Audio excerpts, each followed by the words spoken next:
On Locked On Dolphins. Today is Thursday, August 11th. We're going to be looking at a couple of things I'm looking for as the Dolphins' joint overlap with the Tampa Bay Buccaneers continues after yesterday's joint practice through this weekend's preseason game. You are Locked On Dolphins, your daily Miami Dolphins podcast, part of the Locked On Podcast Network, your team every day.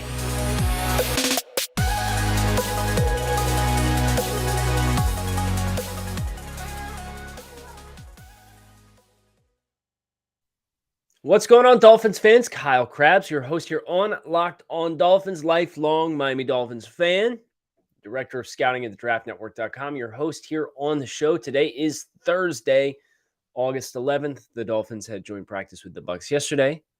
They'll do the same today. And then we have the preseason game this weekend. But there's some storylines and some opportunities for the Dolphins measuring up against the Bucs that I think are worth talking about because it's really going to serve as a strong litmus test for what the Dolphins can be this season. I want to thank you guys for making Locked On Dolphins your first Miami Dolphins listen of the day. There's a lot of great resources for this team that are out there. And for those of you who choose to start it with Locked On Dolphins, I greatly appreciate it.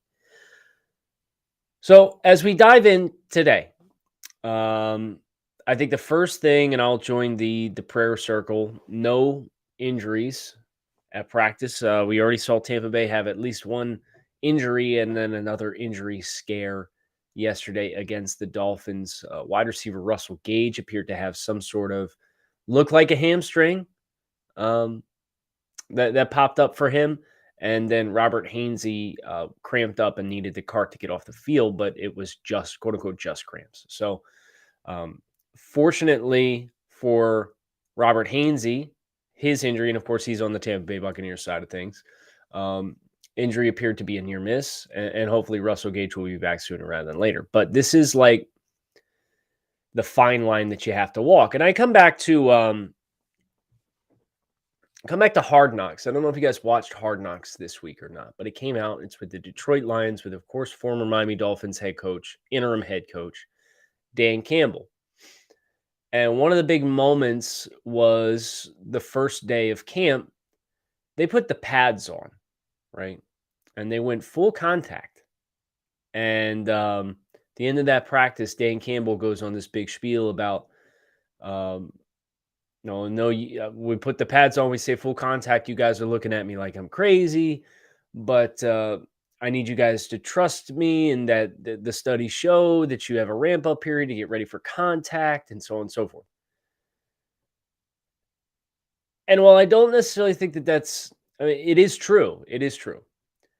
But there's more than one way to accomplish getting ready for contact, right? And I think that's the thing with Miami that I think is very interesting is a lot of what they have been deliberate about is reducing contact in the training camp window to make sure that they are not putting undue stress on their bodies.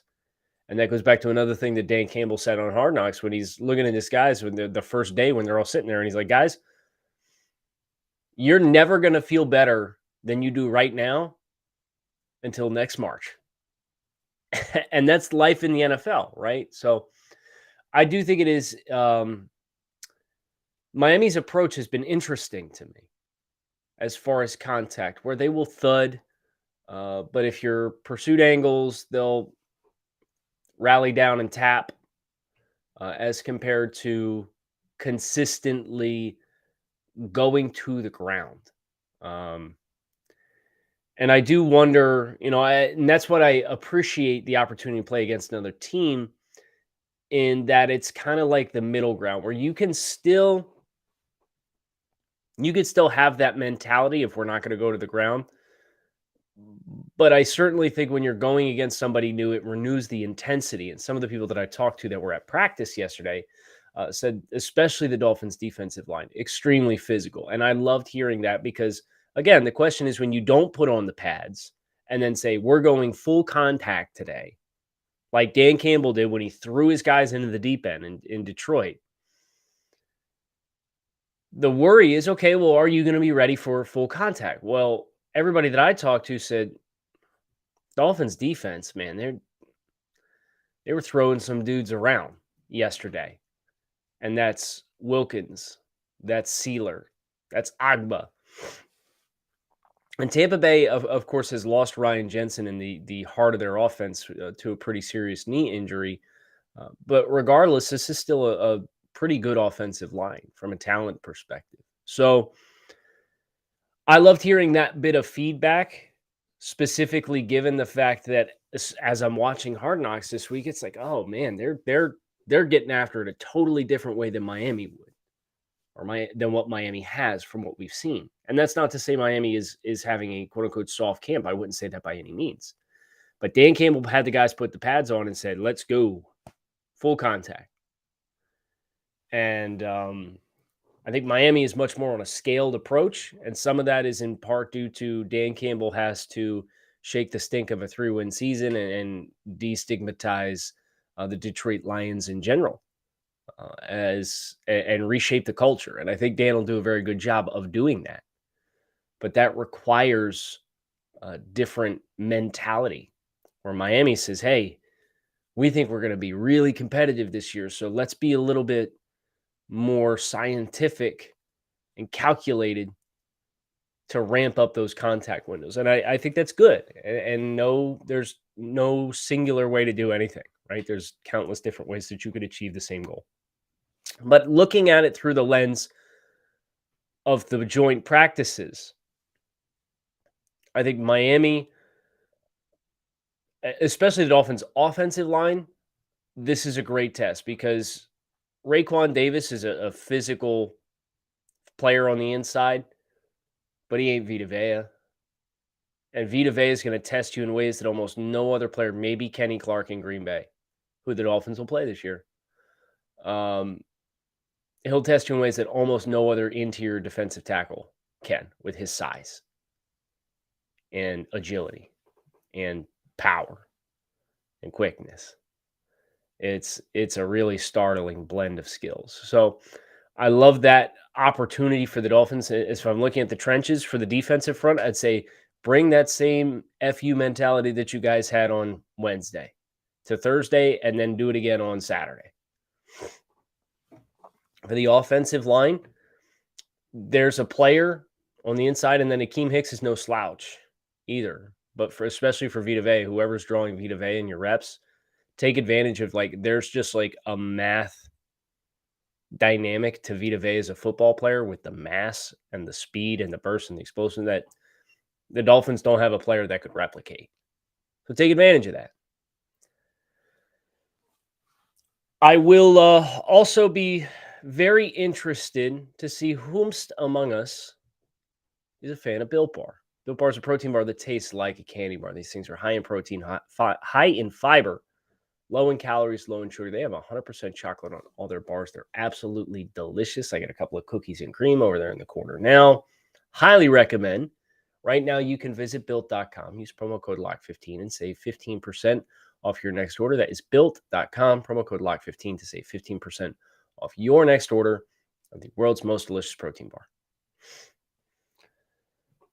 As I continue to gauge what happened, whether it was NFL Network had some reps that were available because they were at Dolphins Bucs practice or talking with anybody who was in attendance at camp or at practice yesterday. One storyline, and reading the reports from the beat, who's there as well. But one story that I know got run for Dolphins fans yesterday was a couple of rough reps from Noah Igbonogany. And I'll say this, Noah was an improved player all week last week versus what I had seen the previous year for the Dolphins. But I don't necessarily know that it's a coincidence that he gets put into a new environment where your comfort level is not, there's more unfamiliarity, and the performance, he gave up a big catch to Julio Jones, and he got a double move by Jalen Darden for big play, and There's discussion in a team setting where he might have stopped early on a drill or stopped early on a play and give it up run after catch to put the Bucs in position to kick a field goal in a simulated game situation and all that kind of stuff. We just need the floor to be higher for Noah. Because that's where it really will show up, especially when you're playing on an island outside. And I think one thing that between Noah and his performance amid the microscope that he's constantly under, because he was a first-round pick, I am sure there is pressure in that kind of position. And I think it's important that we do remember that, like, these are human beings as well. And it's not just, you don't just have to be big, long, physical, and explosive. And I think for somebody like Noah, who when I watched him last year at camp, was certainly pressing, trying to make a play. I wonder how much of that is a dynamic for him, and especially in a new environment where you don't know the players you're going against quite as well, or you're lining up from, hey, man, this is Julio Jones, right? Like, Julio is one of the best of all time in modern football history at wide receiver. I think about that, and then I also think about some of the questions that Tua got again yesterday. Question. I'll just read the exchange. The Dolphins pursuing QB Tom Brady with the tampering. Did you have a reaction to that at all? Tua's response was no. I think I answered that last week. The response was, I wasn't there. Tua said, sorry. Yeah, I think they were doing that in 2019, but then it came in 2020. The same person again, well, also in 2020. And Tua said, I mean, they picked me. And the same person replied again, yeah, well, it was 2020. And Tua responded, so 2020? It's 2022. I'm still here. Same person again, 2021 last year. And Tua said, yeah, I mean, I'm still here. To me, it's all noise at this point.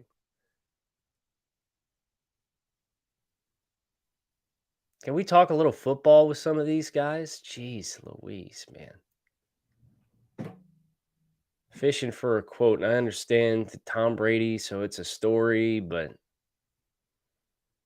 Tua is trying to get ready for camp. He's coming off of a practice against the Bucs in which, according to a lot of people, sound like he was pretty solid. You know, of course, there's the one throw with the Cedric Wilson route down the field that the ball was left inside and long, and it's without context, you couldn't possibly be able to educatedly say whether that was holding by the DB or ran the wrong route, or if Tua just had an absolute stinker of a throw. But you wouldn't let that stop the Patriots fans on our timelines from automatically gravitating towards that and posting that as a meme, which I already saw as of last night. So be sure to go dig out the Devontae Parker 0.1 yards of separation highlights from training camp this week if you see any Patriots fans talking smack on the on that throw from Tua. But I mean, Jeff Darlington yesterday said, you know, he was consistent and that there were some within the Dolphins organization that would describe Tua of having an excellent camp in its entirety. And us from afar seeing, if you were at the public practices last week and if you were in Tampa for practice this week, it's, again, important to bear in mind, we only know that they are installing the entirety of their playbook, right? Or at least the foundation of their playbook. But as you watch these practices and you watch more and you see the same plays pop up over and over again, and the same ones are consistently the ones that are getting chunk plays, just put those in your back pocket, because those are the ones that are going to serve as the Dolphins' core concepts and staples. Because if we run a concept 5 times and we go 1 for 5 and the one completion is a check down, odds are that's not going to be too high up on the play sheet for when we need a first down on 3rd and 8, right? Like, you don't have to call every play in your playbook, but you have to put every play into the playbook when you install the offense. So I think as I'm looking at to get myself back on track here, because Tua's not going to have another press conference available for somebody to grill him about Tom Brady. As I look at the Dolphins and the Bucs and the preseason game that they have to play, I am interested to see how much run we will or will not see from the starters. I'd like to maybe see a quarter, to be honest. Depends. I guess it depends on the field conditions. If it rains and it's wet, maybe we're a little bit more conservative. But if it's good conditions, the turf's good or the grass is good, let's get them a little bit of run, right? And then you can ramp up, and your second one, you could play a half of football. And then I think that's the Raiders. And then the Eagles, I think, is the third one. Just let the backups run and decide who's going to make the roster. So that would be how I would like to see them choose to handle it. But I'm not in the building. I'm not making those decisions. And we'll just, again, have to hit the prayer circle and hope that whatever decision they make is one that doesn't facilitate any injuries along the way. So a couple of test players on the Bucs. I mentioned Vita Vea already. Antoine Winfield Jr. is a very good one for, in the same way that Tua Tagovailoa is facing off against Javon Holland when the Dolphins are practicing against themselves.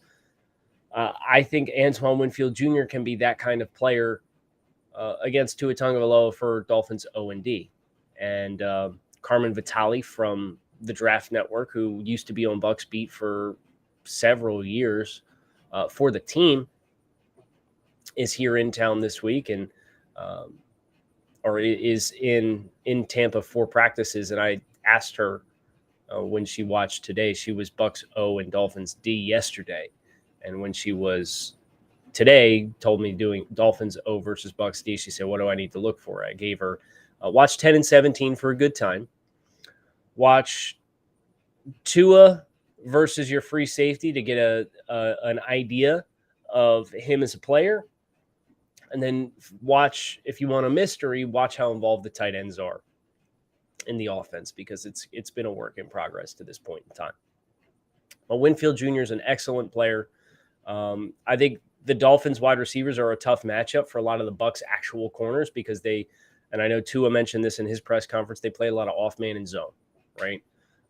But they have high, long corners that don't necessarily transition well. They're physical and they can stay sticky on guys, but they don't have that short area twitch that a Tyreek Hill or a Jalen Waddle has. So that's an advantage and matchup that I think goes favorably into the Dolphins' favor when those players are all simultaneously sharing the field together. I think Devin White is another player who is a great litmus test for the Dolphins. He is a hammer coming downhill, fits the run very well. He is somebody as a pressure player who can really put a lot of stress on the pocket from the inside, coming from depth, coming from the second level. And for whether it's Miami's backs or Miami's tight ends, or however he gets drawn, if the Bucs are going to use him in a play forward type mentality, that is a great player to test, again, the offensive line, the protection, the integrity of the pocket, so on and so forth. Levante David, their other inside linebacker, is sideline to sideline speed. And in the run game, it's going to be your challenge to get over top of him and get outside of him if you're going to run wide zone and get outside of him. Offensively for the Bucs, Mike Evans is dealing with a hamstring. Looks like he's being slow played back, so we probably won't see him. Chris Godwin recovering from an injury. We won't see him. Rob Gronkowski retired. The interior trio of the offensive line is all new players. Ryan Jensen is out with an extensive knee injury. So even without Byron Jones, you should look at that matchup and you should feel really good. Now, Leonard Fournette and the ability to be ready to hit Leonard Fournette, I don't know how much we'll get of that in today's practice, but if Leonard plays in the preseason game, that's always going to be a test, tackling a back of that stature and physicality. You better bring the wood. So those are some of the players that I look at, aside of obviously Tom Brady, who you won't get any contact opportunities in practice. And I would be surprised if you got, the Bucs have 3 other quarterbacks on the roster. I'd be surprised if Tom plays in the preseason game in general. But those are the players who I look at on the Bucs roster and I think are a great test. And then Tristan Wirfs. I'd be remiss to not mention Tristan Wirfs, who's one of the best right tackles in all of football. It sounded like he and Agba kind of went back and forth a little bit throughout the course of the day yesterday. Agba does have a length advantage there that I'd like to see him continue to take advantage of between practice with any clips that we get to see and if they, of course, play in the game. So those are the players on the Bucs roster that I think are really good litmus test players for Miami in where they are at in their own development as a team at this point in time. Hope you guys enjoyed today's episode of Locked On Dolphins, your team every day. We don't just say it, we live it. So keep it locked in right here on Locked On Dolphins. I'll be back again tomorrow, power to the pod. Looking forward to bringing this week to a close. Then we get Dolphins football on Saturday. So get excited. Kyle Krabs.